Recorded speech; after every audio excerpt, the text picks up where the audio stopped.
ચાલો આજે આપણે બનાવીશું બટાકાવડા. બટાકાવડા બનાવવા માટે આપણે પહેલાં બેસનનો લોટ લઈશું, એટલે કે ચણાનો લોટ ઝીણો. હું 5 જણના બટાકાવડા બનાવું છું, એટલે આ જે વાડકી છે એ 2 વાડકી જેટલો હું બેસનનો લોટ લઉં છું. અને જનરલી એવું હોય છે કે જ્યારે બટાકાવડા બનાવીએ છીએ ત્યારે આપણા બટાકાવડા ઉપરથી કડક અને ક્રન્ચી જેવા નથી બનતા. એના માટે હું થોડો ચોખાનો લોટ નાખીશ. જે ચોખાનો લોટ નાખીશ એ જે 2 વાડકી મેં બેસન લીધું છે એનો હાફ નાખીશ, એટલે કે ચોથો ભાગ. અને પછી આમાં આપણે થોડું મીઠું, સ્વાદ અનુસાર મીઠું નાખીશું. અને એમાં એનો ગોલ બનાવવા માટે આપણે ધીમે ધીમે પાણી વેળીશું. ધીમે ધીમે એટલા માટે વેળવાનું કે ગઠ્ઠા ના થઈ જાય અને બેટર સ્મૂથ બને.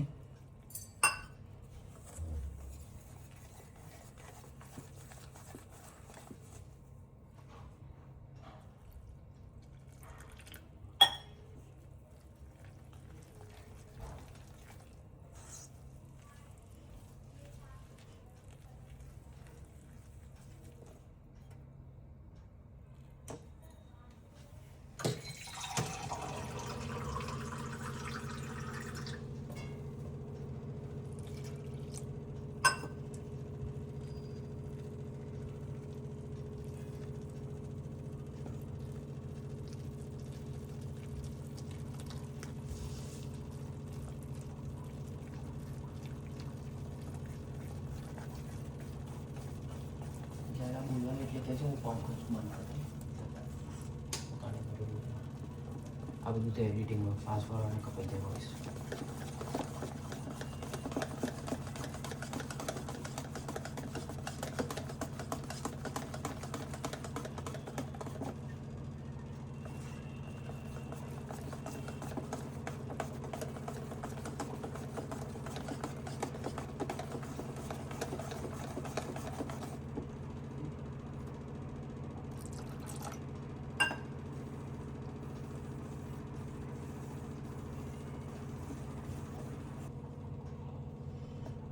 બટાકાવડા બનાવવા માટે આટલી થિકનેસ જોઈએ. તમને વધુ ઘટ લાગે તો પાણી ઉમેરી શકો છો. હવે આને આપણે 15 મિનિટ રેસ્ટ આપીશું. એટલામાં આપણે બટાકાવડાનું પૂરણ તૈયાર કરી દઈશું. બટાકાવડા બનાવવા માટે આપણે આદુ, લસણ અને મરચાંની પેસ્ટ બનાવીશું. મેં 5 વ્યક્તિ માટે લીધું છે અને તમારે 2 વ્યક્તિ માટે બનાવવાનું હોય તો આમાંથી થોડુંક આદું અડધું, એટલે 1 ચમચી જેટલું, અને 2-3 કરી લસણ લેવાની અને 6-7 મરચાં લેવાના. અને મરચાં મેં લવિંગિયા લીધા છે. અને લવિંગિયા મરચાંના કારણે બટાકાવડામાં ટેસ્ટ સારો આવે છે અને આપણે બીજું સૂકું મરચું અંદર ઉમેરવાનું રહેતું નથી. હવે આપણે આ બધાને મિક્સરમાં ક્રશ કરી દઈશું. હવે આપણે બટાકાવડાના માટે વઘાર મૂકીશું. આપણે 1 ચમચા જેટલું તેલ લેવાનું છે, બહુ નથી લેવાનું, કારણ કે આપણે આમાં ખાલી લસણ મરચાંની પેસ્ટ સાતળવાની છે. વઘાર કરીએ તો ટેસ્ટ સારો આવે છે. બહાર ફરસાણવાળાના જેવા જ બટાકાવડા બને છે. તેલ આવી ગયું છે તો આપણે 1 ચમચી જેટલી રહી,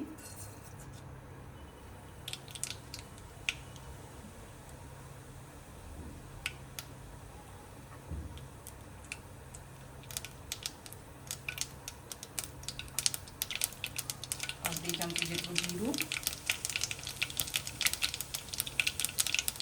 થોડી હિંગ અને થોડી હળદર નાખી દઈશું, અડધી ચમચી. અને આ અડદની દાળ છે, 2 ચમચી જેટલી અડદની દાળ છે. એ વઘારમાં આપણે થોડી સાતળી લેવાની છે. હવે આપણે અંદર આદુ લસણની પેસ્ટ નાખી દઈશું.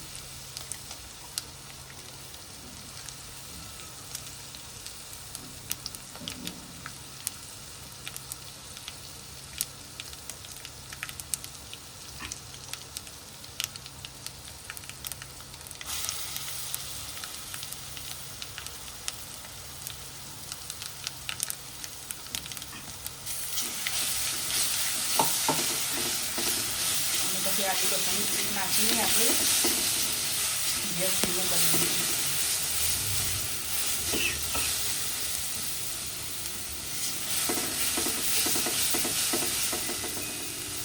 પછી ગેસ બંધ કરી દેવાનું.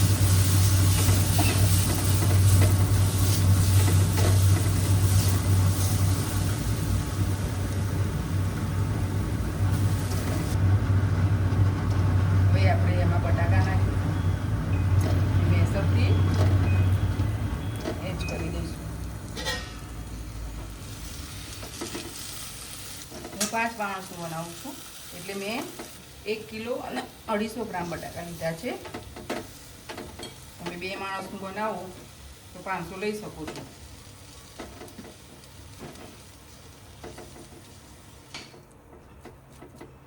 હવે અમે આપણે લીંબુ, ધાણા જીરું અને થોડી ખાંડ નાખીશું ટેસ્ટ અકોર્ડિંગ.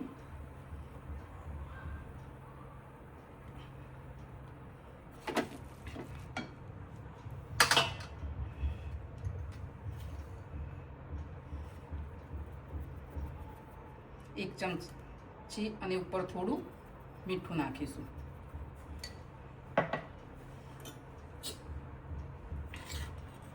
બે ચમચી ધાણા જીરું નાખીશું.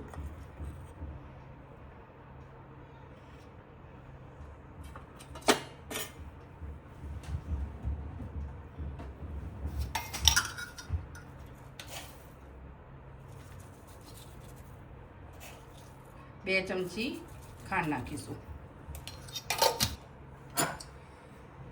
અડધું લીંબુ નીચોવીશું.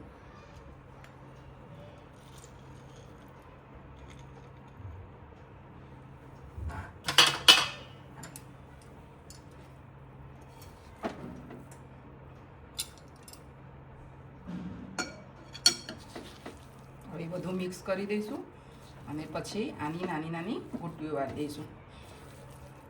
ત્યાં સુધીમાં આપણે સાઈડમાં ગરમ કરવા માટે ધીમા ગેસે તેલ મૂકી દઈશું. હવે આપણે બટાકાની ગોટીઓ તૈયાર કરી દીધી છે અને તેલ પણ આવી ગયું છે. તો આપણે જે પહેલાં બેટર બનાવ્યું હતું બેસનનું એમાં ડબોરીને ગોટીઓને તળીશું બટાકાવાળાને. અને જ્યાં સુધી બ્રાઉન લાલ થાય ત્યાં સુધી ધીમા ગેસે બટાકાવડાને તળવાના. હવે આપણા બટાકાવડા થઈ ગયા છે. આવા થોડા રેડિશ જેવા થાય એટલે કાઢી લેવા અને સર્વ કરી દેવાના. ગરમા ગરમ બટાકાવડા. હવે આપણા બટાકાવડા તૈયાર છે. ગરમ ગરમ જમી લઈશું. આ મારો વિડીયો તમને ગમ્યો હોય તો લાઈક, શેર અને સબસ્ક્રાઈબ કરજો. અને ફરી બીજા વિડીયોમાં આપણે બીજી રેસીપી સાથે મળીશું.